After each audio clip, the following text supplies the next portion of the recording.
Drone উদ্ধার ঘিরে চাঞ্চল্য হিঙ্গলগঞ্জের বাঁকড়া গ্রামে। উত্তর 24 পরগনার হিঙ্গলগঞ্জের আকাশ থেকে পুকুরে পড়ল ড্রোন। পুকুর থেকে ড্রোন উদ্ধার ঘিরে চাঞ্চল্য এলাকায়।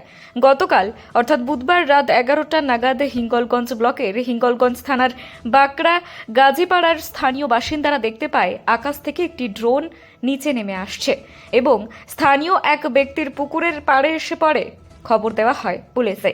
যেহেতু মাসখানেক আগেও দুবার হিঙ্গলগঞ্জের আকাশে ড্রোন উঠতে দেখতে পাওয়া যায়, তাই স্থানীয় মানুষ তড়িঘড়ি পুলিশে খবর দেয়। খবর পেয়ে ঘটনাস্থলে পৌঁছায় হিঙ্গলগঞ্জ থানার পুলিশ।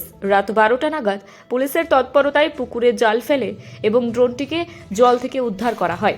পুলিশ সূত্রে জানা যায়, ড্রোনটিতে উচ্চ ক্ষমতা সম্পন্ন 5টি ক্যামেরা রয়েছে। যেহেতু পাশেই বাংলাদেশ, তাই বাংলাদেশ থেকে ড্রোনটি এলো নাকি স্থানীয় কেউ কোনো উদ্দেশ্যে এই ড্রোনটি আকাশে উড়িয়ে দিল, তার তদন্ত শুরু করেছে পুলিশ।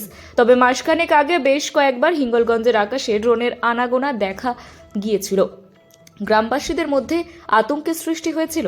ফের আবার এই ড্রোনটি পুকুর থেকে উদ্ধার হওয়ায় আবারও গ্রামের মানুষের মধ্যে একটা আতঙ্কের পরিবেশ তৈরি হয়েছে।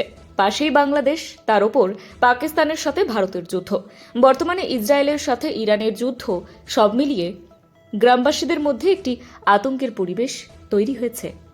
ব্যুরো রিপোর্ট, ভয়েস বাংলা সংবাদ।